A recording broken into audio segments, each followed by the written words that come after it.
अस्सलामुअलैकुम बच्चों, आज हम जो न्यू चैप्टर स्टार्ट करने वाले हैं आपके सिलेबस का, वो है आर एनवायरनमेंट। इससे पहले कि हम लोग हेरिडिटी वाला चैप्टर कंप्लीट कर चुके हैं, हेरिडिटी के बारे में। एनवायरनमेंट एक बड़ा कॉमन टर्म है, आपने बहुत बार ये वर्ड सुना होगा, एनवायरनमेंट का मतलब होता है द फिजिकल, केमिकल और बायोलॉजिकल सराउंडिंग। हमारे अराउंड जितनी भी चीज़ें हैं, जिसमें कुछ नॉन लिविंग भी हैं और लिविंग फैक्टर्स भी हैं, उन सब को मिला के एनवायरनमेंट वर्ड इस्तेमाल करते हैं।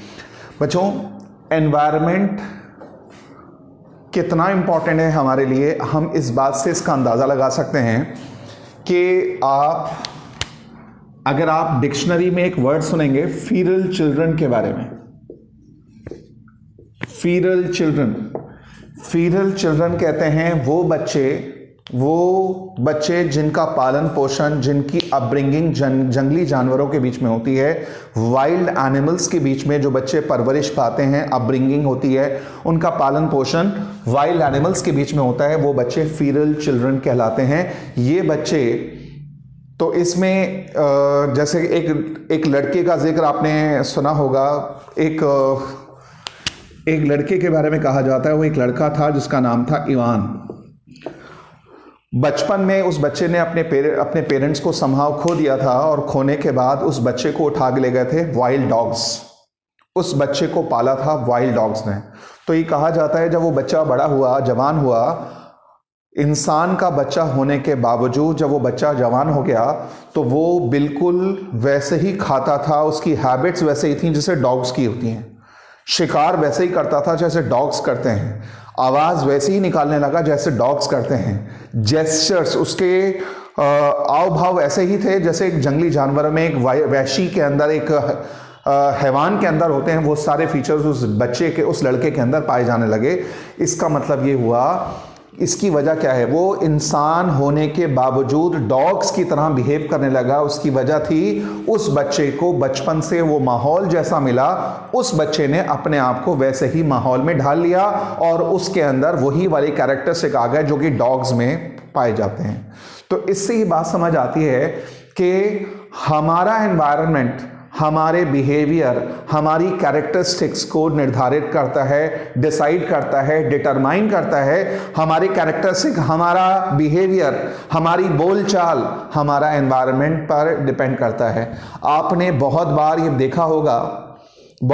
देखा होगा कोई बच्चा स्कूल के अंदर या कहीं बाहर बहुत दूसरे के साथ बदतमीजी करता है, मिसबिहेव करता है, अपने मुंह से बहुत गंदे वर्ड्स निकालता है।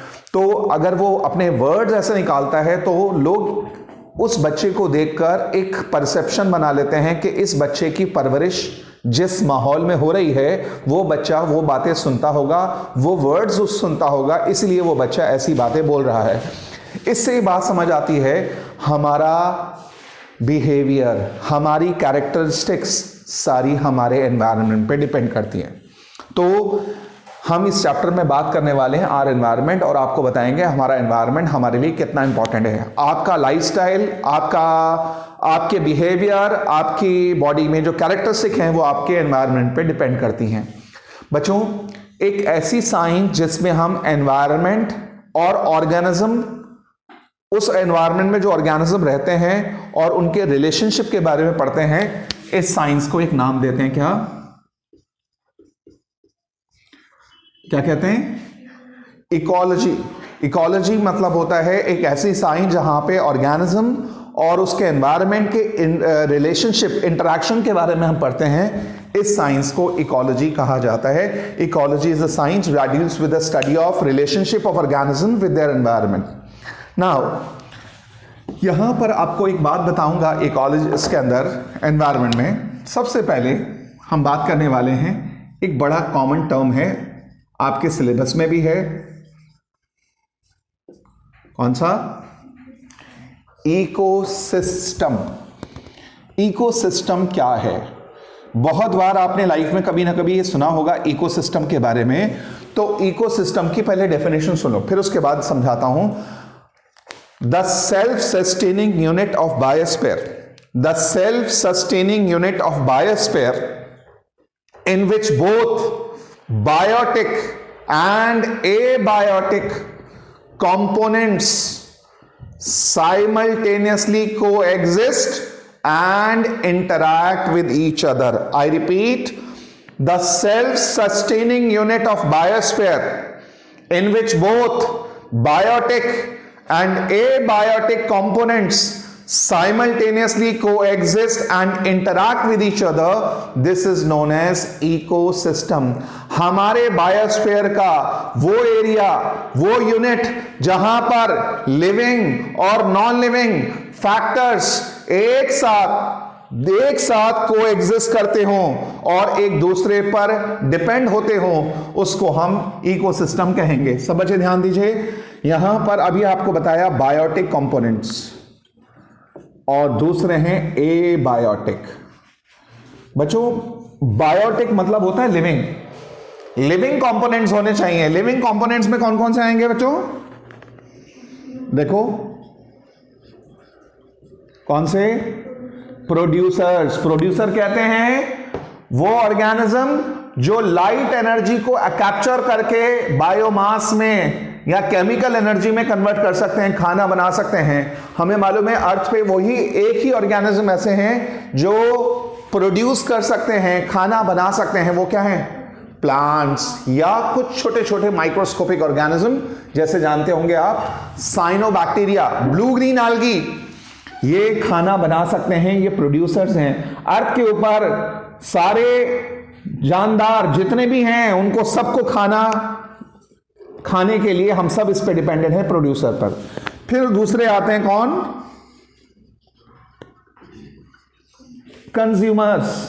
कंज्यूमर का मतलब होता है वो ऑर्गेनिजम्स जो डायरेक्टली या इनडायरेक्टली किस पे डिपेंड हो? किस पर? प्रोड्यूसर पर डिपेंड हो। इसका मतलब जितने भी टाइप के एनिमल्स हो गए सारे के सारे प्रोड्यूसर्स पे डिपेंड करते हैं, चाहे वो हर्बीवोर हो, चाहे वो कार्निवोर हो, चाहे वो डेट्रीवोर हो, चाहे वो ऑमनीवोर हो, चाहे वो सैंगिवोर हो। कोई भी एनिमल डायरेक्टली या इनडायरेक्टली प्रोड्यूसर पे डिपेंड करता है, उसको क्या बोलेंगे? कंज्यूमर। ये कंज्यूमर भी कई टाइप के हो सकते हैं। इधर देखो, प्राइमरी 1 डिग्री मतलब प्राइमरी कंज्यूमर, 2 डिग्री का मतलब सेकेंडरी कंज्यूमर, 3 डिग्री का मतलब टर्शरी कंज्यूमर, और कभी कभार बहुत रेयर एक और हो सकता है quaternary consumer. 1 degree means primary consumer, secondary consumer, tertiary consumer और क्वार्टरनरी कंज्यूमर। जरूरी नहीं है सब हो सकता है बस 1 और 2 हो, 3 ना हो, लेकिन कभी कभार 3 भी हो सकता है, 4 भी हो सकता है। नहीं समझ आया?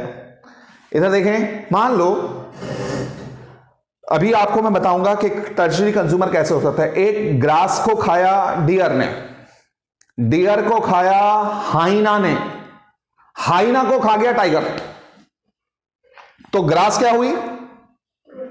प्रोड्यूसर, और डियर क्या है? Primary consumer. हाइना क्या है?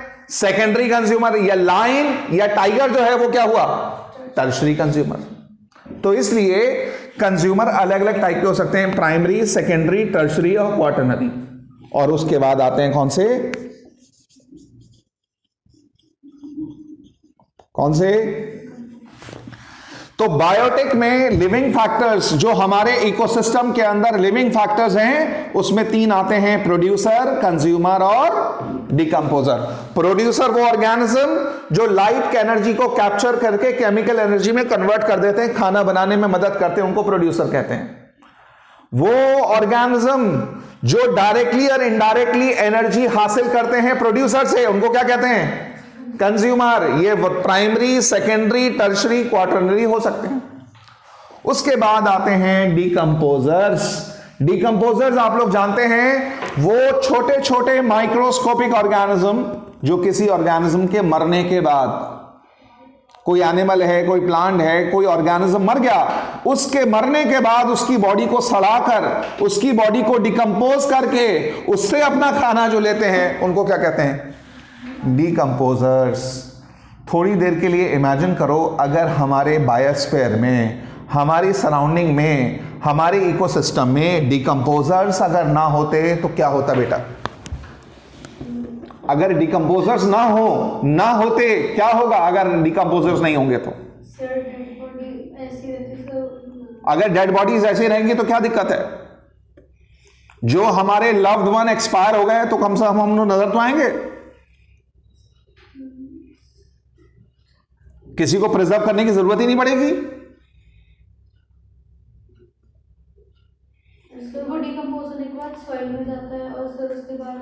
डिकम्पोजर्स का बड़ा इंपॉर्टेंट काम है। आप लोग जानते हो हमारे बायोस्फीयर में न्यूट्रिएंट साइकिल हो रही है, carbon cycle, nitrogen cycle, phosphorus cycles, हर चीज जो हमारे अंदर है ऑर्गेनिज्म में है वो वापस इस बायोस्फीयर में लौटानी है।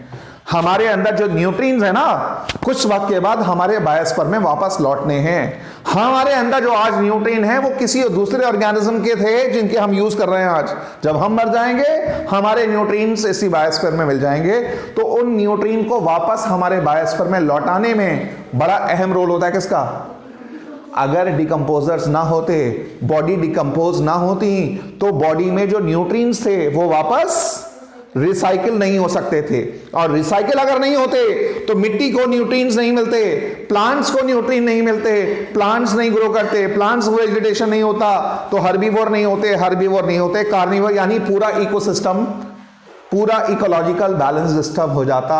खुदा का, और यह हम कह सकते हैं कुदरत का कानून है, प्रकृति का नियम है कि जो ऑर्गेनिज्म आया है, जो जिंदा है, जिसके अंदर लाइफ है, उसकी डेथ होनी जरूरी है। और डेथ होने के बाद उस न्यूट्रिएंट्स को वापस बायोस्फीयर को लौटाना है, और उसके लिए कौन सा ऑर्गेनिज्म है? डिकम्पोजर्स।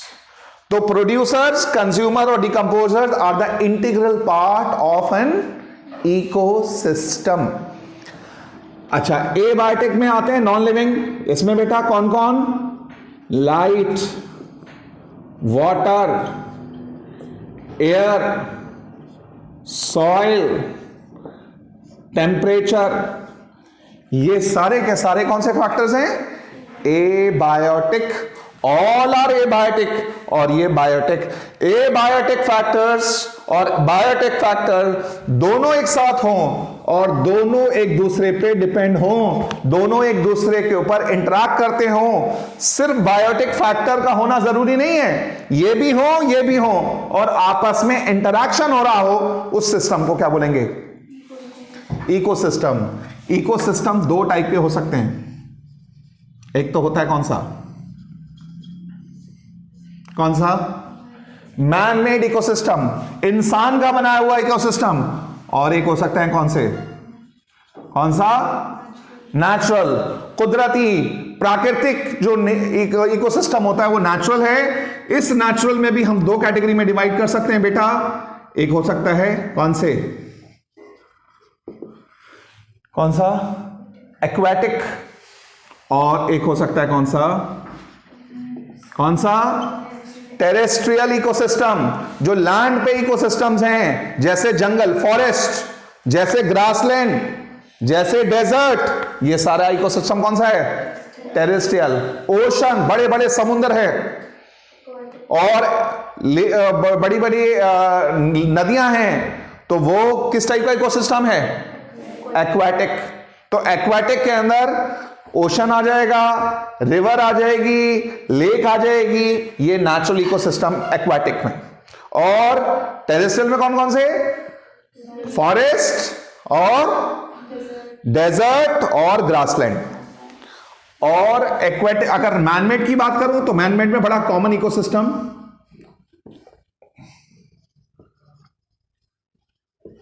क्या? एक्वेरियम। और कभी कभार ये वाला भी हो सकता है कौन सा? Crop field. मतलब अगर मैं किसान हूं, मैंने क्रॉप उगाई है, फील्ड के अंदर जो क्रॉप बिल्कुल रेडी टू हार्वेस्ट है, काटने के लिए, कटाई के लिए रेडी है, तो उस टाइम जब वो बड़ी हो जाएंगी, क्रॉप बड़ी हो जाएगी, तो वहां पर बहुत सारे एनिमल्स, बहुत सारे ऑर्गेनिज्म वहां पे ग्रो करने लगेंगे। जब वो बहुत सारे ऑर्गेनिज्म वहां पे ग्रो कर जाएंगे, बहुत सारे ऑर्गेनिज्म वहां फ्लरिश करने लगेंगे, तो उस वक्त वो इकोसिस्टम की तरह बिहेव करने लगेगा। लेकिन जैसे उसकी कटाई होगी, जैसे उस क्रॉप को काटा जाएगा, वहां पर वो इकोसिस्टम खत्म। तो थोड़े टाइम के लिए जो इकोसिस्टम है वो ये है। अच्छा, अगर हम बात करें एक्वेरियम की, अगर आपके घर में एक्वेरियम है, देखो एक्वेरियम में आप सबसे पहले पानी भरते हो। पानी कौन सा कंपोनेंट? एबायोटिक। पानी के अंदर आपने प्लांट रखा, प्लांट, ये प्लांट है। प्लांट का मतलब प्रोड्यूसर, मतलब बायोटिक कंपोनेंट। यहां पर आपने एक लाइट सोर्स लगाया, बल्ब, यहां से लाइट निकल रही है। लाइट जो है वो कौन सा कंपोनेंट? एबायोटिक। यहां पर आपने एक फिश को रखा है, यहां पर आपने एक फिश को रखा है। तो ये फिश जो है कौन सा? कंज्यूमर। तो आप देखें, जो लाइट पड़ेगी प्लांट के ऊपर, ये फोटोसिंथेसिस करेगा, इसमें से क्या निकलेगी? ऑक्सीजन। ऑक्सीजन ये यूज करेगी फिश, रेस्पायर करके CO2 निकालेगी, CO2 को प्लांट यूज करेगा। तो आपने देखा एक यहां पर इंटरेक्शन हो रहा है, नहीं हो रहा? एबायोटिक और बायोटिक फैक्टर में इंटरेक्शन हो रहा है। तो ये एक बना इंसान का मैनमेड इकोसिस्टम है, ये बनाया हुआ इकोसिस्टम है। इसको हम कहते हैं एक्वेरियम और मैनमेड इकोसिस्टम। बात समझ आ गई? क्लियर है? नहीं आया समझ? ये एक्वेरियम, मैनमेड इकोसिस्टम।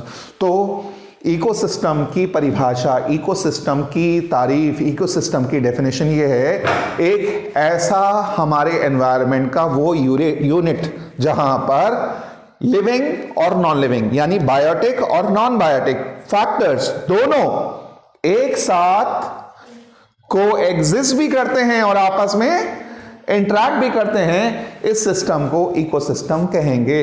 एक टर्म होता है बच्चे, एडेप्टेशन। एडेप्टेशन का मतलब बताना, व्हाट इज एडेप्टेशन बच्चों? What is adaptation? एडेप्टेशन कहते हैं कोई भी एक ऐसा चेंज तुम्हारे अपीयरेंस में, तुम्हारी फिजियोलॉजी में, तुम्हारे स्ट्रक्चर के अंदर, तुम्हारे बिहेवियर के अंदर कोई ऐसा चेंज आए जो तुम्हें तुम्हारे एनवायरनमेंट में सर्वाइव करने में मदद दे, वो उसको कहते हैं क्या? एडेप्टेशन। कोई भी ऐसा चेंज जो हमारी बॉडी में आए और वो हमारे एनवायरनमेंट में सरवाइव करने में मदद दे, ऐसे चेंज का नाम बच्चों क्या होता है? Adaptation. Any sort of change in an environment which help an organism to survive in the environment is called adaptation. बच्चों, क्या कोई हमारी बॉडी में चेंज आता है during summer and winters? Is there any change you observe? Is there any adaptation you observe during winter and summers? क्या? पहली बात, समर्स और विंटर में एक चीज आप देखेंगे, आपकी जो स्किन के नीचे जो ब्लड वेसल्स हैं, ये प्रोमिनेंट हो जाती हैं गर्मी के दौरान। जब बहुत ज्यादा गर्मी पड़ती है तो ये ब्लड वेसल उभर आती हैं, ये बाहर नजर आने लगती हैं। अभी विंटर में ये ऐसी हैं, ब्लड वेसल का डायमीटर इतना है। जब गर्मी आएंगी तो ब्लड वेसल का डायमीटर बढ़ गया, डायलेट हो जाता है। इसको कहते हैं वासोडाइलेशन, एक्सपैंड। क्यों? ये डायलेट होने से क्या होगा? सरफेस एरिया बढ़ गया। सरफेस एरिया बढ़ेगा तो हीट ज्यादा लॉस होगी, बॉडी को ठंडा रखने में मदद मिलेगी। तो ये डायलेट हो जाती हैं ब्लड वेसल्स, और सर्दियां आने पे ब्लड वेसल्स क्या हो जाती हैं? वैक्सो कंस्ट्रिक्शन, डायमीटर कम हो जाता है। एक तो ये एडेप्टेशन, नंबर 1। नंबर 2, समर्स में आपकी बॉडी का बहुत सारा पानी स्वेट की शक्ल में लॉस होता है, लेकिन विंटर्स में स्वेटिंग नहीं होती है, स्वेटिंग बहुत कम होती है। तो वो सारा पानी रेस्पिरेशन के अंदर जो बॉडी से वाटर निकलना होता है, वो सारा का सारा यूरिन में निकलता है, इसलिए यूरिन आउटपुट आपका बढ़ जाता है। जब आप अपनी बॉडी को वार्म अप करते हैं, हमारी बॉडी अपने आप को वार्म अप करती है, तो वार्म करने के लिए उसको रेस्पायर करना पड़ता है, और रेस्पायर करने की वजह से जो वाटर बनता है वो वाटर यूरिन में रिलीज होता है, इसलिए हमारा यूरिन आउटपुट विंटर में बढ़ जाता है। बात समझ आ रही है? समझ आ रही है बात? ओके जी।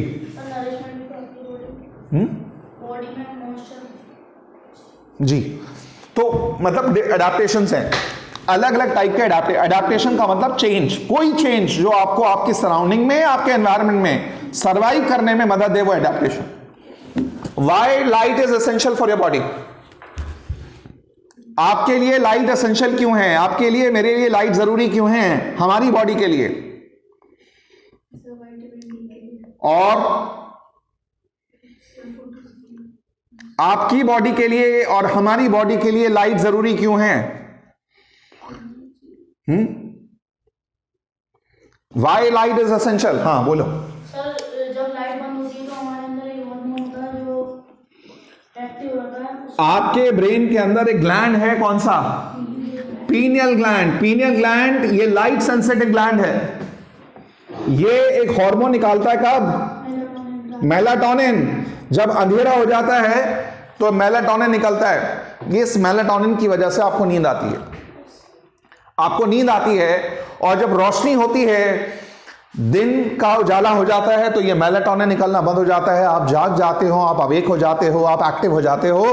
तो इस तरह से आपकी जो साइकिल है, सोने की जागने की साइकिल को रेगुलेट करता है कौन? मेलाटोनिन। और मेलाटोनिन के एक्टिवेट करने के लिए, पीनल ग्लैंड को एक्टिवेट करने के लिए किस चीज का जरूरी है? लाइट। तो लाइट आपकी बॉडी के लिए, इस ग्लैंड के लिए जरूरी है। जो एनिमल्स रात में एक्टिव होते हैं और दिन में जागते हैं, दिन में काम करते हैं, उन एनिमल्स को कहते हैं diurnal. The animals which are active during day time are called diurnal. D से याद रखना, D for day, T for diurnal. और जो एनिमल रात में एक्टिव होते हैं, दिन में इनएक्टिव हो जाते हैं, दिन में सोते हैं, उनको कहते हैं क्या? नॉकटर्नल। नॉकटर्नल याद रखना, नाइट से। जो नाइट में एक्टिव होते हैं, अंधेरे में एक्टिव होते हैं, उनको नॉकटर्नल कहते हैं। तो ये जो आपकी डायर्नल रिदम है, जो आपकी साइकिल है, जो आपकी स्लीप साइकिल है, उसको रेगुलेट करता है मेलाटोनिन। और मेलाटोनिन की सिक्रीट होता है पीनल ग्लैंड से, और पीनल ग्लैंड एक्टिव होता है ऑन एक्सपोजर टू लाइट। मतलब लाइट के एक्सपोजर पे डिपेंड करता है इसका फंक्शन।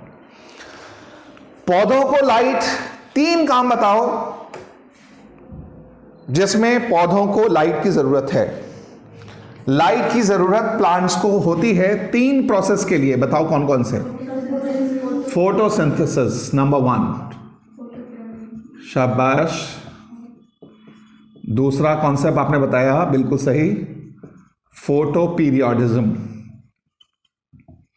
तीसरा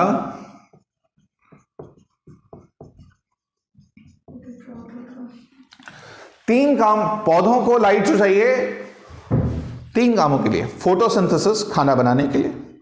फोटोपीरियोडिज्म, पीरियड मतलब होता है ड्यूरेशन, फोटो मतलब लाइट। कुछ प्लांट्स के अंदर ड्यूरेशन ऑफ लाइट डिसाइड करता है कि उसमें फूल और फल आएंगे या नहीं आएंगे। फूलों का आना और फल का आना उसमें ड्यूरेशन ऑफ लाइट पर डिपेंड करता है। तो इसलिए इस कॉन्सेप्ट का नाम क्या है? फोटोपीरियोडिज्म। सर्दियों में, विंटर्स में दिन छोटा होता है, रात लंबी होती है, इसलिए जिन प्लांट को कम ड्यूरेशन का लाइट चाहिए होता है उनको कहते हैं शॉर्ट डे प्लांट्स। जिन प्लांट को ज्यादा ड्यूरेशन की लाइट चाहिए होती है फ्लावरिंग कराने के लिए, फल लाने के लिए, उनको कहते हैं लॉन्ग डे प्लांट्स। समर्स में जिन प्लांट्स में फल और फूल आते हैं, जितनी वेजिटेबल्स और फ्रूट्स आपको समर्स में मिलते हैं, वो लॉन्ग डे प्लांट्स हैं। और विंटर में जिन प्लांट में फ्रूट्स और वेजिटेबल्स आपको मिलते हैं, वो शॉर्ट डे प्लांट्स हैं। तो ये ड्यूरेशन ऑफ लाइट का कॉन्सेप्ट जो है, ये ड्यूरेशन ऑफ लाइट डिसाइड करता है कि उसमें फूल और फल आएंगे या नहीं आएंगे।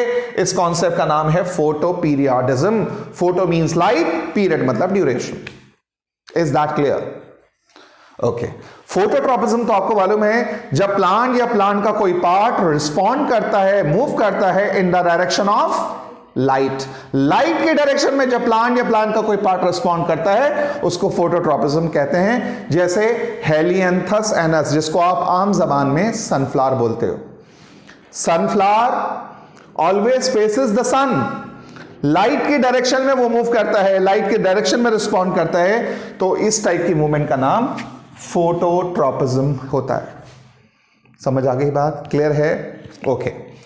तो लाइट, अच्छा लाइट, अब आपको ये भी पता होगा कुछ पौधे जो होते हैं, प्लांट्स को लाइट चाहिए होती है, लेकिन कुछ प्लांट ऐसे होते हैं जिनको ज्यादा इंटेंसिटी वाली लाइट चाहिए होती है। कुछ प्लांट ऐसे होते हैं जिनको कम इंटेंसिटी वाली लाइट चाहिए होती है। इंटेंसिटी का क्या मतलब होता है बच्चों? What do you mean by intensity? जब विंटर्स में आप लाइट में खड़े होते हैं, धूप में खड़े होते हैं, तो वो धूप आपको अच्छी लगती है। समर्स के अंदर उस धूप से आप बचने की कोशिश करते हो, क्यों? लाइट के अंदर एक एनर्जी के पैकेट्स होते हैं, आपने सुना होगा, फोटॉन्स कहते हैं उनको, फोटॉन्स भी कहते हैं, या क्वांटा, पैकेट्स ऑफ एनर्जी। तो number of photon striking per unit area, per unit time, एक इस यूनिट एरिया के अंदर जितने नंबर ऑफ फोटॉन स्ट्राइक करते हैं वो डिसाइड करते हैं इंटेंसिटी। गर्मियों में किसी बॉडी के ऊपर जो फोटॉन स्ट्राइक करते हैं वो कम होते हैं, तो इंटेंसिटी लाइट कम हो जाती है। समर्स में ये नंबर ऑफ फोटॉन बढ़ जाते हैं तो इंटेंसिटी बढ़ जाती है। तो कुछ पौधे ऐसे होते हैं जिनको तेज धूप की जरूरत होती है, कुछ पौधे ऐसे होते हैं जिनको शेड में ग्रो करते हैं। जैसे एक बड़ा कॉमन प्लांट है, आपने सुना होगा मनी प्लांट। मनी प्लांट हमेशा शेड में ग्रो करेगा। मनी प्लांट शेड का प्लांट है, सनफ्लावर धूप का प्लांट है। तो बहुत सारे ऐसे प्लांट हैं आप देखते हैं जिनको शेड में रखना होता है। एक प्लांट आपने सुना होगा, आप सबके घर में भी होगा, एरिका पाम। एरिका पाम एक प्लांट है जिसको एक अच्छा एयर प्यूरिफायर भी कहा जाता है, घर में होते हैं मोस्टली वो प्लांट। ये प्लांट भी शेड का प्लांट होता है, लेकिन कुछ तेज धूप के भी होते हैं। तो कुछ प्लांट में अडेप्टेशन होता है लाइट के लिए, कुछ में ज्यादा लाइट चाहिए होती है, कुछ को कम लाइट चाहिए होती है।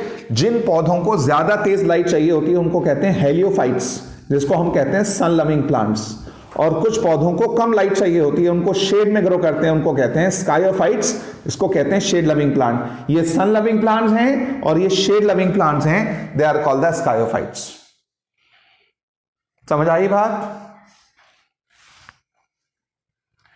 एक प्लांट है जो बड़ा कॉमन है, विंटर्स में बहुत सारे लोग घर में लगाते हैं। वो प्लांट बहुत ऑर्नामेंटल प्लांट है, खूबसूरत प्लांट है, जिसकी लीव्स रेड कलर की होती हैं। आपने शायद सुना हो, उस प्लांट का नाम होता है पॉइंसेटिया। पॉइंसेटिया एक प्लांट का नाम है, बहुत खूबसूरत एक पौधा है जिसकी सारी लीव्स इंस्टेड ऑफ ग्रीन किस कलर की होती हैं? रेड कलर की होती हैं। इस प्लांट का नाम है पॉइंसेटिया। इसको भी कम लाइट चाहिए होती है, ज्यादा तेज लाइट ये टॉलरेट नहीं कर सकता, तो ये शेड लविंग प्लांट है।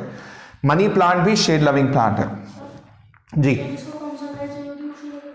कम सनलाइट वाला प्लांट कहलाता है स्कायोफाइट्स, जो जिसको ज्यादा लाइट चाहिए होती है उसको हेलियोफाइट्स कहते हैं।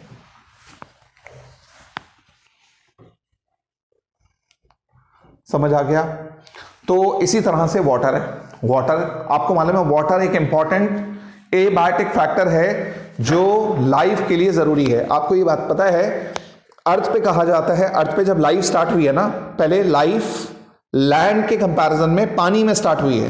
पहला ऑर्गेनिज्म जिसने लाइफ को शुरुआत की है, साइंटिस्ट का मानना है, एवोल्यूशनिस्ट का मानना है, शायद पहला ऑर्गेनिज्म अर्थ के ऊपर जिसने लाइफ को स्टार्ट किया था, that was quite similar to present day cyanobacteria. जिसने लाइफ स्टार्ट की है शायद वो साइनोबैक्टीरिया है। पहला ऑर्गेनिज्म लाइफ को स्टार्ट करने वाला साइनोबैक्टीरिया। तो यानी अर्थ के ऊपर भी जो लाइफ आई है, जो लाइफ की बिगिनिंग हुई है, शायद वो पानी से हुई है। तो इसलिए लाइफ को सस्टेन करने के लिए पानी एक बहुत ही इंपॉर्टेंट मीडियम है। तो इसलिए आप जितनी जमीन पर जितने लिविंग ऑर्गेनिज्म को देखते हो, जितने ऑर्गेनिज्म, जितने एनिमल्स, जितने प्लांट्स आप लैंड पर देखते हैं, उससे कहीं ज्यादा लाइफ की फॉर्म्स पानी में पाई जाती हैं जो हमें नजर नहीं आती। बड़े बड़े समुद्र हैं कई कई किलोमीटर गहरे, उसके अंदर हमें मालूम नहीं है कितने मिलियंस ऑफ ऑर्गेनिज्म पानी के अंदर होते हैं। वी कैन नॉट इमेजिन कौन कौन से ऑर्गेनिज्म हैं, कितने ऑर्गेनिजम्स हैं, हमें नहीं मालूम। लेकिन पानी के अंदर जो एक्वेटिक लाइफ है वो टेरेस्ट्रियल लाइफ से कहीं ज्यादा है। पानी में रहने वाले ऑर्गेनिज्म लैंड वाले ऑर्गेनिज्म बहुत ज्यादा है। इतनी बात समझ आई? ओके, तो वाटर भी एक इंपॉर्टेंट फैक्टर है जो लाइफ को सपोर्ट करता है। वाटर के और बहुत सारे काम हैं। आपकी बॉडी में वाटर के बहुत सारे काम है। देखिए, आपकी बॉडी 70% पानी की बनी हुई है। आपकी बॉडी 70%, 60 से 70% पानी की बनी हुई है। अगर आप जानना चाहते हैं, आपने 9th में पढ़ा था, आपका सेल के अंदर एक चीज सुनिए, साइटोप्लाज्म। तो साइटोप्लाज्म एक लिक्विड मीडियम है ना, उसमें पानी। आपकी बॉडी में ब्लड है, उसमें पानी। आपकी बॉडी में प्लाज्मा है, उसमें पानी है। आपकी आई में विट्रियस ह्यूमर है, उसमें पानी है। आपके ब्रेन में फ्लूइड है, CSF सेरिब्रोस्पाइनल फ्लूइड, उसमें पानी है। आपके कान के अंदर, आपके ईयर में एक फ्लूइड है, उसमें पानी है। आपकी बॉडी के अंदर बोन्स में पानी है, आपकी हड्डियों में, आपकी मसल्स में, हर जगह बॉडी के हर पार्ट में पानी ज्यादा है। वाटर एक इंपॉर्टेंट फैक्टर है। वाटर के और भी काम है, वाटर का कूलिंग इफेक्ट भी होता है। वाटर का कूलिंग इफेक्ट भी होता है। कूलिंग इफेक्ट कैसे? जब आपको गर्मी लगती है तो आपकी बॉडी के जो पोर्स हैं स्किन के अंदर, इसमें से पानी क्या होता है, आप स्वेट की शक्ल में निकालते हो। तो स्वेट जब निकलेगा, और स्वेट जितनी जल्दी उड़ेगा, इवेपोरेशन होगा स्वेटिंग के बाद, उतनी आपकी बॉडी ठंडी हो जाएगी जल्दी से, और आपको गर्मी कम लगेगी। तो पानी का लॉस होना ये कूलिंग इफेक्ट है, और पौधों के अंदर भी पानी का लॉस होने से कूलिंग इफेक्ट होता है, प्लांट की बॉडी ठंडी हो जाती है। Is that clear? नहीं आया समझ आया? Okay, fine. So plants water जो है एनिमल्स को भी जरूरी है, प्लांट्स के लिए भी जरूरी। आपको मालूम है, फोटोसिंथेसिस के लिए दो फैक्टर्स, दो रॉ मटेरियल प्लांट को चाहिए होते हैं, carbon dioxide and water. Plant जब फोटोसिंथेसिस करता है तो कार्बन डाइऑक्साइड वाटर को यूज करता है ना रॉ मटेरियल के तौर पे, तो water is also a part of photosynthesis also. Water plants को मैक्रोन्यूट्रिएंट्स में शामिल है, कार्बन, हाइड्रोजन, ऑक्सीजन। जितने भी हमारी बॉडी के मेजर न्यूट्रिएंट्स हैं, carbohydrate, fats, proteins, nucleic acids, उनके अंदर हाइड्रोजन, ऑक्सीजन शामिल है। वो हाइड्रोजन ऑक्सीजन का मेन सोर्स जो है वो वाटर है। समझ आ रही है बात? ओके, खैर अब आते हैं एयर पर। अच्छा, एयर्स के बारे में अभी डिटेल में मैं बात करूंगा। ये तो बात हुई इकोसिस्टम की।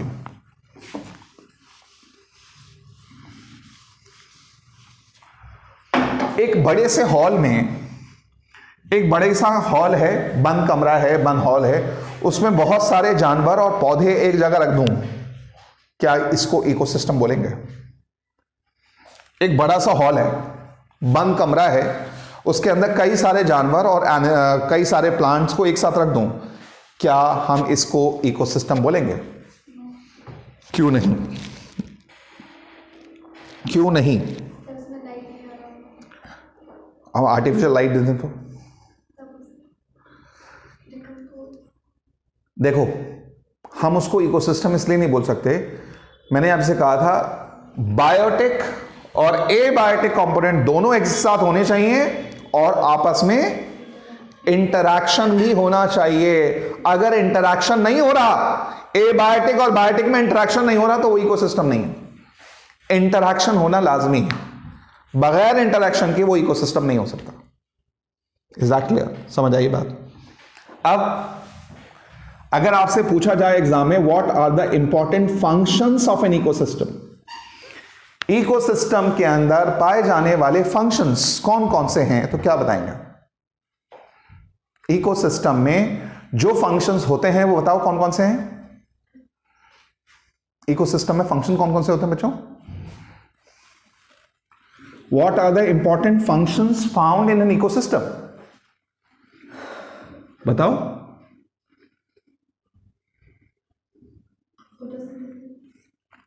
इकोसिस्टम में जो फंक्शंस पाए जाते हैं,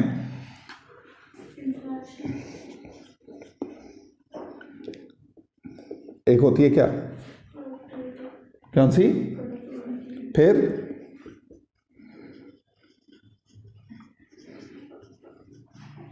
दूसरा, तीसरा,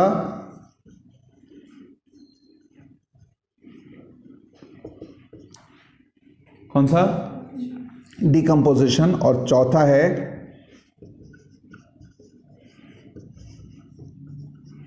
क्या? Nutrient cycling, these are the 4 important functions of an ecosystem में होने वाले 4 बड़े इंपॉर्टेंट फंक्शंस हैं, प्रोडक्टिविटी, एनर्जी फ्लो, डिकम्पोजिशन और न्यूट्रिएंट साइक्लिंग। समझ आ रही है बात? नहीं आई समझ? अब लेकिन आपको सिर्फ ये वाला पढ़ना है, कौन सी? आपको एनर्जी फ्लो के बारे में जरूर जानना है। तो जरा देखें, किसी भी इकोसिस्टम में, किसी भी इकोसिस्टम, कोई भी इकोसिस्टम के अंदर जो फंक्शंस होते हैं वो 4 होते हैं। प्रोडक्टिविटी, प्रोडक्टिविटी का मतलब होता है बायोमास बनाना। जब प्रोडक्टिविटी होगी, प्लांट्स के अंदर भी प्रोडक्टिविटी होगी एनर्जी के, और एनिमल, तो ये जो प्रोडक्टिविटी है मतलब बायोमास बनाने को प्रोडक्टिविटी कहते हैं। उसके बाद एनर्जी फ्लो, कभी भी ऐसा नहीं होगा एक इकोसिस्टम के अंदर ये प्रोड्यूसर और कंज्यूमर आपस में आइसोलेटेड हों। ये किस पे डिपेंड है? जितने भी कंज्यूमर हैं ये किस पे डिपेंडेंट है? और इन दोनों पर डिपेंडेंट है कौन? डिकम्पोजर। तो इसका मतलब आपस में इंटरेक्शन जरूरी है ना, तो इसके मतलब प्रोड्यूसर की जो एनर्जी है वो इनमें भी पास ऑन हो रही है, तो इसलिए इसको क्या बोलेंगे? Energy flow. फिर उसके बाद तीसरा है डिकम्पोजिशन। जब वो ये ऑर्गेनिज्म मर जाएंगे, मरने के बाद बॉडी डिकम्पोज होगी तो फिर क्या होगा? न्यूट्रिएंट हमारे बायोस्फीयर में रिसाइकिल होंगे। तो इसलिए ये 4 इंपॉर्टेंट फंक्शंस हैं, लेकिन आपके इस चैप्टर के अंदर आपने सिर्फ एनर्जी फ्लो का जिक्र करना है। इस एनर्जी फ्लो को दिखाने के लिए एक बड़ा कॉमन सिस्टम है, वो है क्या? Food chain. अब ये फूड चेन क्या है? फूड चेन कहते हैं एक ऐसा रिलेशनशिप, फूड चेन कहते हैं एक ऐसा रिलेशनशिप जिसमें एक ऑर्गेनिज्म दूसरे पर डिपेंड करता है अपनी न्यूट्रिशन रिक्वायरमेंट को पूरा करने के लिए। अपनी न्यूट्रिशनल रिक्वायरमेंट को पूरा करने के लिए जब एक ऑर्गेनिज्म दूसरे पर डिपेंड करता है उसको फूड चेन कहते हैं। जैसे ग्रास को कंज्यूम किया किसने? ग्रासओपर को कंज्यूम किया किसने? फ्रॉग को कंज्यूम किया स्नेक, और इसको किया किसने? पीकॉक। ये एक फूड चेन हो गई। This is the food chain. और ये है ट्रॉफिक लेवल्स। एक लेवल से दूसरे लेवल पर एनर्जी पास ऑन हो रही है, इसको ट्रॉफिक लेवल्स कहते हैं। तो एक टाइप की food chain. Food chain define कैसे करोगे? Food chain is defined as a relationship in which an organism depend upon other organism for their nutritional requirement। एक ऑर्गेनिज्म दूसरे ऑर्गेनिज्म पे जब अपनी फूड रिक्वायरमेंट को पूरा करने के लिए डिपेंड करता है उसको हम कहते हैं फूड चेन। और फूड चेन के अंदर ये जो लेवल्स है ना, इनको क्या कहते हैं बच्चों? Trophic levels. अमूमन आमतौर पर एक फूड चेन के अंदर 3 या 4 लेवल होते हैं, कभी कभार 5 भी हो सकते हैं। अच्छा, ये ट्रॉफिक लेवल्स हैं। और इधर देखें, अब ये ग्रास को जरूरी तो नहीं है कि इसको ग्रास को ग्रासोफर ही कंज्यूम करे, फ्रॉग ही कंज्यूम करे। ग्रास को डियर भी तो कंज्यूम कर सकता है, डियर को टाइगर भी कंज्यूम कर सकता है। तो grass consume by deer, it is consume by tiger. हो सकता है ग्रासोफर को कोई और एनिमल कंज्यूम कर ले, फ्रॉग को कोई और कंज्यूम कर ले। तो जब कई सारी फूड चेन, एक फूड चेन ये रही, एक फूड चेन ये रही, जब कई सारी फूड चेन आपस में जुड़ जाएं, इंटरकनेक्टेड हो जाएं, तो इंटरकनेक्टेड फूड चेन को क्या कहते हैं? क्या कहते हैं? Food web. तो देखो, ग्रास प्लांट है ना, grass is a plant. Light energy को ऑब्जर्व करेगा ग्रास, फोटोसिंथेसिस करेगा, खाना बनाएगा। उसके बाद ये ग्रास से खाना एनर्जी जो है किसको पास हुई? फिर उसको बाद फ्रॉग में, फिर स्नेक में, पीकॉक में। तो ये एनर्जी फ्लो हो रही है। ये एनर्जी फ्लो एक लॉ है लिंडमैन का एक लॉ है। लिंडमैन ने एक लॉ दिया था 1942 के अंदर। उसको कहते हैं कौन सा लॉ? 10% लॉ। ये कहता है, ये लॉ कहता है जब एक लेवल से, एक ट्रॉफिक लेवल से अगले ट्रॉफिक लेवल पर एनर्जी का ट्रांसफर होगा, एनर्जी जब फ्लो होगी तो पिछले लेवल का सिर्फ 10% शेयर ही आगे जाएगा। only 10% energy of the previous level is passed on to next. अगले ट्रॉफिक लेवल पर पिछले लेवल का सिर्फ 10% शेयर पास ऑन होता है। ये क्या है, क्या कहलाएगा? 10% लॉ। 10% लॉ के हिसाब से अगर आपसे एग्जाम में पूछा जाए कि मान लो पीकॉक के अंदर 5 किलो जूल एनर्जी है, तो बताओ ग्रास होपर में कितनी होगी? तो क्या बताओगे? अगर यहां पर 5 है तो यहां पे करते जाना कितनी? 50। यहां कर देना कितनी? 500। यहां कर देना क्या? 5000। यहां कर देना 50,000। एक एक जीरो कम करते जाना। 10%, 50,000 का 10% 5,000, इसका 10% 500, इसका 10% 50, इसका 10% 5, यानी अमाउंट ऑफ एनर्जी जो है ना हर लेवल के बाद क्या होगी? 10% कम हो जाएगी।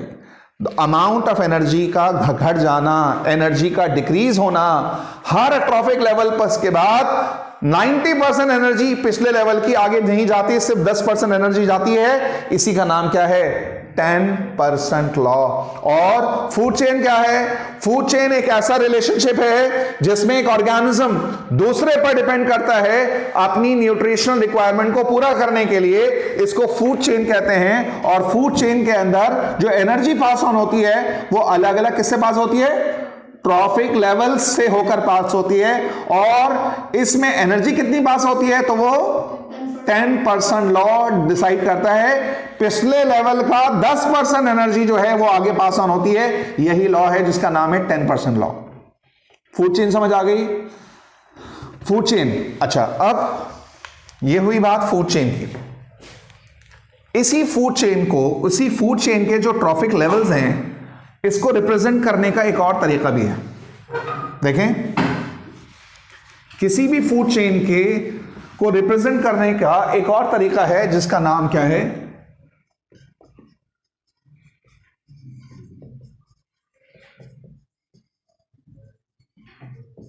क्या कहते हैं उसको?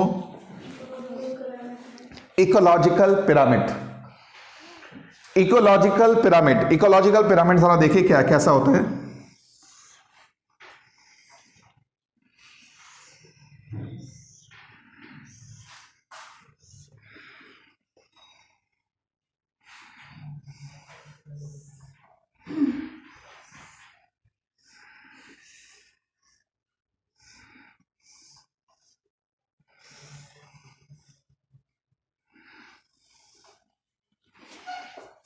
देखें, इकोलॉजिकल पिरामिड का मतलब है फूड चेन के अंदर जो ट्रॉफिक लेवल्स होते हैं, या तो आप उसको अपराइट ट्रायंगल बना के रिप्रेजेंट करो। देखो कैसे?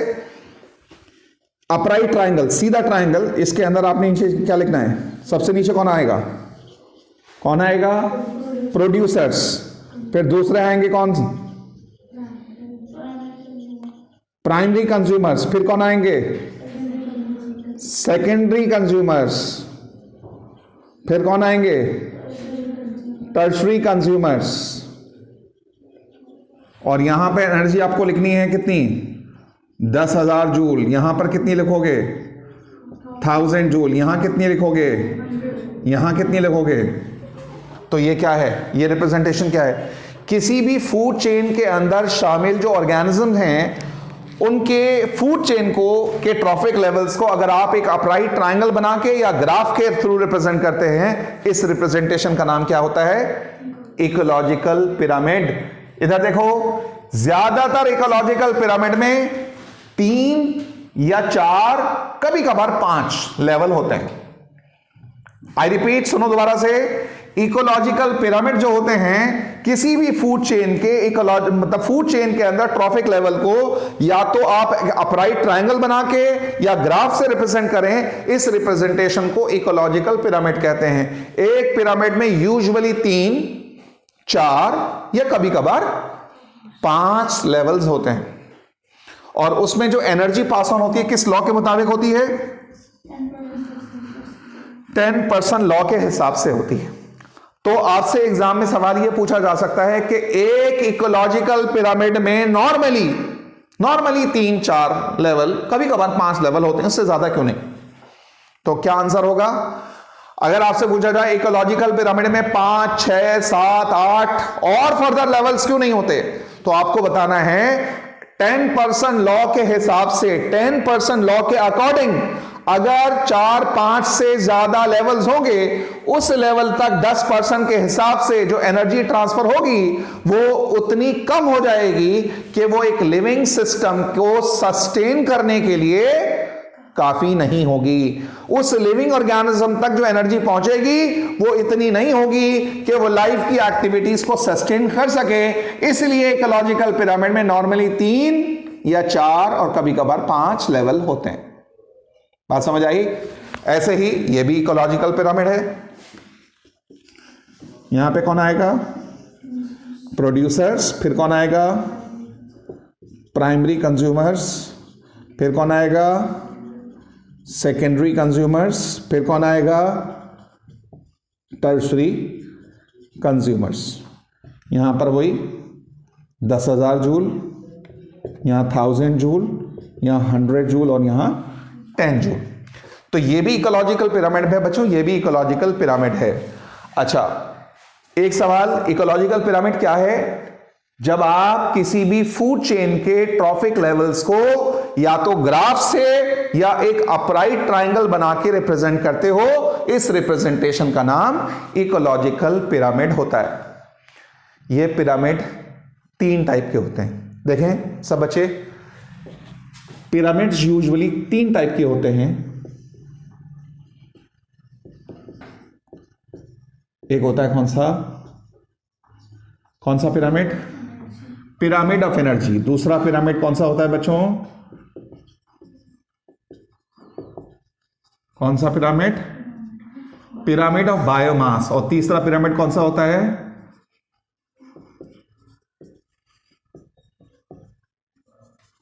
कौन सा पिरामिड?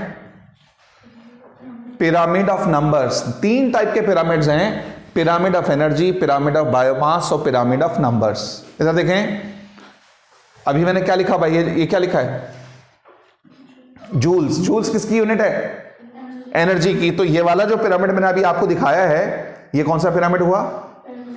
Pyramid of energy. अगर मैं यहां पे जूल्स की जगह लिख दूं metric ton, quintal, 10,000 quintal, 500 quintal, किसकी बात हो रही है? वजन की, वेट की, बायोमास की। तो अगर मैं कहूं प्रोड्यूसर का वेट इतना है, कंज्यूमर, प्राइमरी कंज्यूमर का वेट इतना है, सेकेंडरी कंज्यूमर का वेट इतना है, तो वो वेट के हिसाब से अगर बात करूं तो ये पिरामिड कौन सा हुआ? Pyramid of biomass. और अगर मैं कुछ मेंशन ना करूं, सिर्फ यहां देखना, अब मैं आपसे कहूं भाई इधर देखो, एक जंगल का मैं आपको पिरामिड बना के दिखाऊं। मैं कहूं भाई एक जंगल के अंदर प्रोड्यूसर हैं 3,45,695, प्राइमरी कंज्यूमर का नंबर है 61,420, इसका नंबर है 8,064, इसका है 3,361। तो ये जो मैंने पिरामिड बनाया के दिखाया है, ये कैसा है? कौन सा टाइप का पिरामिड हुआ? ये पिरामिड ऑफ नंबर है, क्योंकि मैंने स्पेसिफाई किया है सिर्फ नंबर, कितने ऑर्गेनिज्म हैं, प्रोड्यूसर कितने हैं, प्राइमरी कंज्यूमर, नंबर स्पेसिफाई किया है। अगर मैं वेट के हिसाब से कहूं तो वो पिरामिड ऑफ बायोमास होगा, और अगर सिर्फ एनर्जी के टर्म्स में दिखाऊंगा तो जूल्स रिप्रेजेंट करूंगा, तो वो पिरामिड ऑफ एनर्जी होगा। एक सवाल आता है बच्चों, क्या ये पिरामिड कभी उल्टा बन सकता है? Can an ecological pyramid be inverted? क्या पिरामिड कभी उल्टा ऐसा बन सकता है? Like this. क्या पिरामिड कभी उल्टा बन सकता है बच्चों? नीचे से ऊपर जाने पे ब्रॉड हो जाए, कैसे? नहीं बच्चों, दोबारा सुनो, आपसे एग्जाम में अगर पूछा जाए क्या पिरामिड कभी उल्टा बन सकता है, तो आपको बताना है पिरामिड ऑफ एनर्जी कभी भी उल्टा नहीं बन सकता। पिरामिड ऑफ एनर्जी हमेशा कैसा बनेगा? सीधा बनेगा, अपराइट बनेगा, ऐसा। लेकिन हां, ये 2 पिरामिड ऐसे हैं जो कभी कभार ज्यादातर ये भी सीधे ही होते हैं, ऐसे अपराइट होते हैं, लेकिन कभी कभार ये पिरामिड ऐसा बन सकता है। फॉर एग्जाम्पल, एक रोड साइड पर एक एनिमल मरा हुआ पड़ा हुआ है, एक एनिमल की डेड बॉडी पड़ी हुई है रोड साइड पर। एक एनिमल की बॉडी है ना, उसको खा रहे हैं बहुत सारे रैट्स, बहुत सारी एंट, बहुत सारे इंसेक्ट खा रहे हैं उसको। उस डेड बॉडी को खाने वाले जो ऑर्गेनिज्म, उनका नंबर बहुत ज्यादा है। तो अगर वहां पर ये मरा हुआ ऑर्गेनिज्म मान लो और उसको खाने वाले जो ऑर्गेनिज्म वो ये हैं, तो वहां पर अगर पिरामिड ऑफ बायोमास और पिरामिड ऑफ नंबर बनाया जाए तो उल्टा बन सकता है। दोबारा सुन लीजिए, इकोलॉजिकल पिरामिड यूजुअली अपराइट होता है, सीधा सीधा बनता है, लेकिन कभी कभार इकोलॉजिकल पिरामिड उल्टा बन सकता है। और कौन सा पिरामिड उल्टा बन सकता है? Pyramid of biomass and pyramid of numbers. Pyramid of biomass और पिरामिड ऑफ नंबर उल्टा बन सकता है, लेकिन pyramid of energy can never be inverted. यह हमेशा यूनिडायरेक्शनल है, क्योंकि एक लेवल के बाद एनर्जी जो होती है वो क्या हो जाती है? घट जाती है। तो ऐसा नहीं हो सकता कि कम से ज्यादा एनर्जी हो जाए, नहीं हो सकती। तो इसलिए इकोलॉजिकल पिरामिड कभी भी उल्टा नहीं बनेगा इन टर्म्स ऑफ एनर्जी। हां, पिरामिड ऑफ बायोमास और पिरामिड ऑफ नंबर उल्टा बन सकता है। ये इकोलॉजिकल पिरामिड के बारे में बताया। मुझे सोच के बताओ, क्या इकोलॉजिकल पिरामिड का कोई डिसएडवांटेज है, कोई डिमेरिट है? कोई डिमेरिट हो सकती है इकोलॉजिकल पिरामिड की? Is there any disadvantage of ecological pyramid? बताएं, क्या इकोलॉजिकल पिरामिड का कोई डिसएडवांटेज भी है? सोच के बताना जी, बोलो। Is there any disadvantage of an ecological pyramid? क्या? पहली बात, इकोलॉजिकल पिरामिड का सबसे बड़ा डिसएडवांटेज ये है, आपने इकोसिस्टम पढ़ा था ना, इकोसिस्टम के अंदर बायोटिक में कौन कौन से कंपोनेंट्स हैं? कौन कौन से? Producer, consumer, decomposer. यहां पे प्रोड्यूसर तो नजर आ रहा है, कंज्यूमर, कहीं पे डिकम्पोजर दिखा रहे हैं हम? यहां पर पिरामिड्स में कहीं पर भी हम डिकम्पोजर्स नहीं दिखाते, और जबकि हमें मालूम है इकोसिस्टम के अंदर डिकम्पोजर्स हमेशा होते हैं, बड़ा इंपॉर्टेंट रोल होता है उनका। इतना इंपॉर्टेंट रोल होने के बावजूद हम उनको नहीं दिखाते, ये इसका डिसएडवांटेज है। किसका? इकोलॉजिकल पिरामिड का डिसएडवांटेज है। इन इकोलॉजिकल पिरामिड में डिकम्पोजर्स के लिए कोई जगह नहीं है, नंबर 1। नंबर 2, जो कंज्यूमर होते हैं या सेकेंडरी कंज्यूमर होते हैं, कुछ एनिमल जो होते हैं, एनिमल की बॉडी के ऊपर दूसरे और ऑर्गेनिज्म भी हो सकते हैं। एक एनिमल की बॉडी के ऊपर छोटे छोटे दूसरे ऑर्गेनिज्म भी हो सकते हैं। उन ऑर्गेनिज्म के बीच में रिलेशनशिप होता है, कई बार हम उनको नहीं दिखा सकते। इस दो डिपेंडेंट ऑर्गेनिज्म जो होते हैं, एक बॉडी से जुड़े हुए होते हैं, वो यहां पर हम नहीं दिखा सकते। तो ये इकोलॉजिकल पिरामिड का डिसएडवांटेज है। अगर आपसे पूछा जाए, सोच के बताओ मुझे, हमारी गवर्नमेंट के अकॉर्डिंग, भारत सरकार के अकॉर्डिंग ऐसा क्यों कहा जाता है, मिशन सेव टाइगर्स, टाइगर्स को बचाओ, टाइगर्स को सेव करो, टाइगर्स को कंजर्व करो? क्यों कहते हैं मिशन सेव टाइगर्स? क्यों? Why do we conserve tigers? आपको मालूम है टाइगर जो होते हैं वो कौन से उसमें आते हैं? टर्शरी कंज्यूमर में आते हैं, फूड चेन के अंदर टॉप पर आते हैं। अगर टाइगर्स खत्म हो गए, किसी जंगल से टाइगर खत्म हो गए, टॉप कार्निवोर खत्म हो गए, तो उसकी वजह से इकोसिस्टम डिस्टर्ब हो जाएगा। कैसे डिस्टर्ब होगा? अगर कार्निवोर खत्म हो गए तो हर्बीवोर की पॉपुलेशन बढ़ेगी। जब हर्बीवोर की पॉपुलेशन बढ़ेगी तो उसकी वजह से वो प्लांट ज्यादा खाएंगे, जिसकी वजह से वेजिटेशन खत्म हो जाएगा, पूरा जंगल खत्म हो जाएगा। फिर उसके बाद ये हर्बीवोर पॉपुलेशन, जब उनको खाना नहीं मिलेगा, या तो ये मर जाएंगे या फिर ये जंगल से निकलकर फिर नॉर्मल बस्तियों में जाएंगे। वहां पर जो ह्यूमन हैबिटेट्स हैं, ह्यूमन की आबादी हैं, खेत हैं, उनको खराब करेंगे। तो यानी नेचर का पूरा बैलेंस डिस्टर्ब हो जाएगा एक ऑर्गेनिज्म के खत्म होने से। तो जब हम कहते हैं ना मिशन सेव टाइगर्स, तो मकसद वहां पे टाइगर को बचाना सिर्फ टाइगर को बचाना नहीं है, बल्कि एंटायर इकोसिस्टम को कंजर्व करना मकसद होता है जब हम कहते हैं मिशन सेव टाइगर्स। कुछ समझ आया है या नहीं समझ आया कुछ भी? तो मिशन सेव टाइगर, तो इसलिए जब हम कहते हैं ना कि food chain, entire food chain जरूरी है ऑर्गेनिज्म। अच्छा ये बताइए, आपको मालूम है लंग्स ऑफ द प्लैनेट किसे कहा जाता है? जमीन के फेफड़े किसे कहते हैं? जमीन के फेफड़े किसे कहते हैं? अमेज़न रेन फॉरेस्ट का नाम सुना है? Amazon forest, Amazon rain forest, जमीन के ऊपर जो ये फॉरेस्ट हैं, बहुत बड़े एरिया में ये अमेज़न फॉरेस्ट हैं, इनको कहा जाता है लंग्स ऑफ द प्लैनेट, जमीन के फेफड़े कहा जाता है, क्योंकि हमारी एटमॉस्फेयर में जो ऑक्सीजन है उसका बहुत बड़ा प्रोपोर्शन, बहुत बड़ा फ्रैक्शन वो ऑक्सीजन कौन रिलीज करता है हवा में? ये अमेज़न रेन फॉरेस्ट से आती है। तो अगर आपको मालूम है कुछ टाइम पहले अमेज़न फॉरेस्ट में आग लग गई थी, फॉरेस्ट फायर हो गया था, या फॉरेस्ट को काटा जाए, तो अगर आप फॉरेस्ट को काट रहे हैं यानी प्रोड्यूसर्स खत्म कर रहे हैं, तो प्रोड्यूसर खत्म करोगे तो कंज्यूमर, प्राइमरी, सेकेंडरी, टर्शरी जो उससे जुड़े हुए होंगे वो अपने आप खत्म हो जाएंगे, और जब वो खत्म हो जाएंगे तो वहां का जो नेचर का जो बैलेंस है, इकोलॉजिकल जो बैलेंस है वो डिस्टर्ब हो। और ये सबसे ज्यादा नेचर में बिगाड़ पैदा करने वाला कोई जो प्राणी है, जो जीव है, जो क्रीचर है, जो मखलूक है, वो इंसान है। नेचर को इंसान ने अपनी नीड्स को फुलफिल करने के लिए ओवर एक्सप्लॉइट किया है और कर रहा है। आप लोग जानते हैं फॉरेस्ट फायर्स के अलावा जंगलों को काटा जा रहा है, बड़े बड़े लार्ज स्केल पर फॉरेस्ट को काट रहे हैं अपनी नीड्स को फुलफिल करने के लिए। हम लोग लार्ज स्केल लेवल पर लकड़ी के लिए और चीज़ों के लिए, फूड के लिए और सी चीज़ों के लिए, हाईवे के कंस्ट्रक्ट करने के लिए, रेलवे ट्रैक्स को बिछाने के लिए, कई सारे कामों के लिए हम पेड़ों को काटते हैं, डिफॉरेस्टेशन करते हैं, तो उससे नेचर अफेक्ट होती है, इकोलॉजिकल बैलेंस डिस्टर्ब होता है।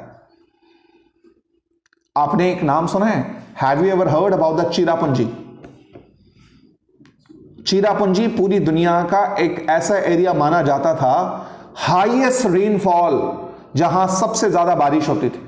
किसी टाइम में ये हाईएस्ट रेनफॉल वाला एरिया था, अब ये हाईएस्ट रेनफॉल वाला एरिया नहीं है।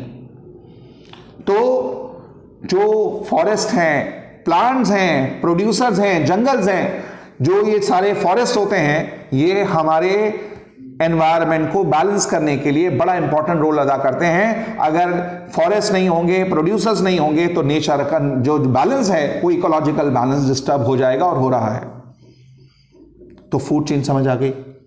Food chain is a type of relationship, or it is a relationship in which one organism interact with other organism for the food, for the nutrition requirement is called food chain.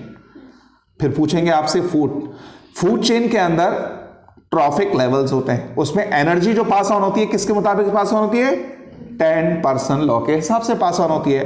फिर इस food chain में जो levels हैं उसको दिखाने के लिए, उसको दर्शाने के लिए, या तो आप ट्रायंगल से बनाओ या इस ग्राफ के थ्रू दिखाओगे। इस रिप्रेजेंटेशन को इकोलॉजिकल पिरामिड कहा जाता है। नॉर्मली इकोलॉजिकल पिरामिड में 3, 4, कभी कभार 5 लेवल होते हैं, उससे ज्यादा नहीं होते। क्यों नहीं होते? आपको बताया कि अगर उससे ज्यादा होते तो उस लेवल तक पहुंचते पहुंचते 10% लॉ के हिसाब से एनर्जी इतनी कम हो जाती, इनसफिशिएंट हो जाती कि वो लिविंग ऑर्गेनिज्म को सस्टेन करने के लिए काफी ना होती। इसलिए इकोलॉजिकल पिरामिड में नॉर्मली 3, 4 या कभी कभार 5 लेवल होते हैं। फिर पूछा जाएगा इकोलॉजिकल पिरामिड क्या कभी उल्टा बन सकता है? तो आपका आंसर क्या होगा? पिरामिड ऑफ एनर्जी कभी भी उल्टा नहीं बनता, हमेशा यूनिडायरेक्शनल होता है, हमेशा सीधा बनता है। लेकिन पिरामिड ऑफ बायोमास और पिरामिड ऑफ नंबर कभी कभार इन्वर्टेड बन सकता है। पिरामिड का अगर वो पूछे आपसे डिसएडवांटेज पूछे, डीमेरिट पूछे, तो आपको सबसे बड़ा डीमेरिट बताना है कि इकोलॉजिकल पिरामिड में कभी भी हम डिकम्पोजर्स को नहीं दिखाते, जबकि हमें मालूम है हमारे बायोस्फीयर में डिकम्पोजर्स का बहुत इंपॉर्टेंट रोल होता है। तो इसलिए ये इकोलॉजिकल पिरामिड का एक डिसएडवांटेज है। समझ आ गई बात? बस यहां तक आज की क्लास में रखते हैं। नेक्स्ट क्लास में इंशाल्लाह हम आगे फर्दर प्रोसीड करेंगे।